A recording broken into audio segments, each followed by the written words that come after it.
DCC ప్రకటనతో ఆ జిల్లా కాంగ్రెస్ పార్టీలో అగ్గి రాజుకుంది. ఆ మాజీ ఎమ్మెల్యే డీసీసీ అధ్యక్ష పదవి కోసం వేసిన స్కెచ్ ఫలించలేదనే టాక్ ఇప్పుడు జోరుగా వినిపిస్తోంది.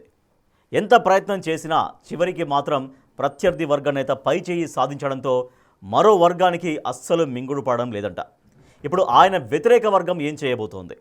పంచాయతీ ఎన్నికలకు ముందు ఈ గ్రూపుల గోల ఎటువైపు మలుపు తిరగనుంది?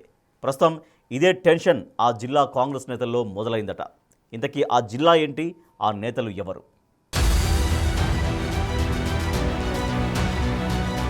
కొత్తగా డీసీసీలను అనౌన్స్ చేసింది కాంగ్రెస్ హైకమాండ్. పంచాయతీ ఎన్నికల ముందు పదవులు కట్టబెడితే క్రమశిక్షణగా పనిచేస్తారనుకున్నారు అగ్రనేతలు. అయితే చాలా జిల్లాల్లో పదవులు ఆశించి దక్కని వారంతా ఇప్పుడు రగిలిపోతున్నారట.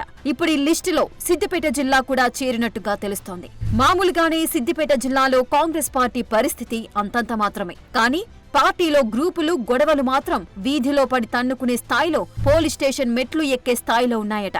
గత కొన్ని నెలలుగా గజ్వేల్ మాజీ ఎమ్మెల్యే నర్సారెడ్డి, మల్కాజిగిరి మాజీ ఎమ్మెల్యే మైనంపల్లి హనుమంతరావు వర్గాలుగా పార్టీ విడిపోయి కత్తులు దూసుకునే పరిస్థితి నెలకొందనే టాక్ వినిపిస్తోంది. నర్సారెడ్డిపై సొంత పార్టీ నేతలే పోలీస్ స్టేషన్లలో ఫిర్యాదు చేసి కేసులు పెట్టిన పరిస్థితిని చూశాం. ఈ గ్రూపు తగాదాలు తీవ్రస్థాయికి చేరి పిడిగుద్దుల వరకు వెళ్లింది. డీసీసీ అధ్యక్షులు నర్సారెడ్డి స్వయంగా దాడి చేశారంటూ ఆరోపణలు చేశారు మైనంపల్లి వర్గీయులు. ఏకంగా నర్సారెడ్డిపై ఎస్సీ ఎస్టీ అట్రాసిటీ కేసు నమోదు చేశారు. ఈ పంచాయతీ అప్పుడు పీసీసీ దగ్గరకు చేరింది. క్రమశిక్షణా కమిటీ పలుమార్లు ఈ అంశంపై నర్సారెడ్డితో భేటీ కూడా అయింది.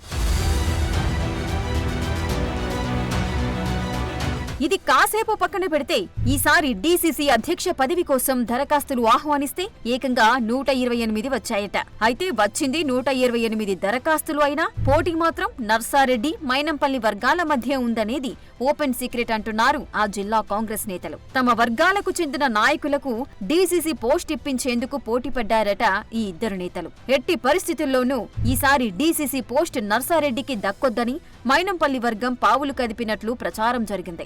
ఈసారి అధ్యక్ష పదవి కోసం నర్సారెడ్డి కూతురు ఆకాంక్షారెడ్డి, పీసీసీ నేత శ్రవణ్ కుమార్ రెడ్డి, ఎస్సీసీఎల్ జిల్లా అధ్యక్షుడు విజయ్ కుమార్, సిద్దిపేట నియోజకవర్గ ఇన్ఛార్జ్ పూజల హరికృష్ణ తీవ్రంగా ప్రయత్నించారట. ఫైనల్ గా పదవి మాత్రం ఆకాంక్షారెడ్డినే వరించింది. మహిళ, యువ నాయకురాలు కావడం ఆమెకు కలిసొచ్చినట్టుగా తెలుస్తోంది.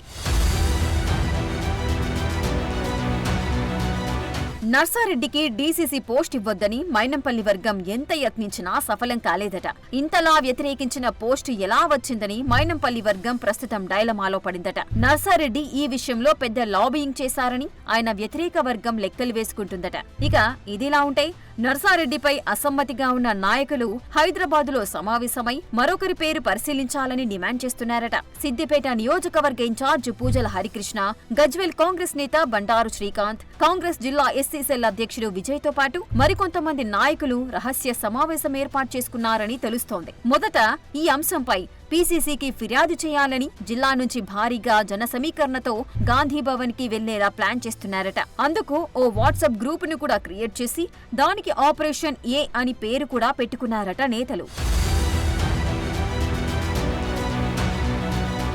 నర్సారెడ్డిపై ఎన్ని ఆరోపణలున్నా మరోసారి డీసీసీ పోస్టు ఆయన కూతురికే దక్కింది. సిద్దిపేట జిల్లా ఏర్పడినప్పటి నుంచి నర్సారెడ్డి ఆ జిల్లా అధ్యక్షునిగా ఉన్నారు. ఇప్పుడు ఆయన కూతురి వంతొచ్చింది. మరికొన్ని రోజుల్లో స్థానిక సంస్థల ఎన్నికలు. అసలే జిల్లాలో అంతంత మాత్రంగా ఉన్న కాంగ్రెస్ పార్టీలో ఈ గ్రూపు కలహాలు క్యాడర్ ని కలవరపెడుతున్నాయట. ప్రతిపక్ష బీఆర్ఎస్ బలంగా ఉన్న జిల్లాలో ఒకరిపై ఒకరు పైచేయి సాధించుకునేందుకు యత్నిస్తే పార్టీకి తీవ్ర నష్టం తప్పదని క్యాడర్ టెన్షన్ పడుతోందట. కాంగ్రెస్ హైకమాండ్ వెంటనే ఇరు వర్గాలకు సర్ది చెప్పి సయోధ్య కుదురుస్తుందా లేదా అనే ఆందోళన సామాన్య కార్యకర్తల్లో కనిపిస్తుందట. మరి సిద్దిపేట కాంగ్రెస్ పార్టీలో హై టెన్షన్ మొదలు కాకముందే హైకమాండ్ హ్యాపీ ఎండ్ ఇస్తుందా లేదా వేచి చూడాలి.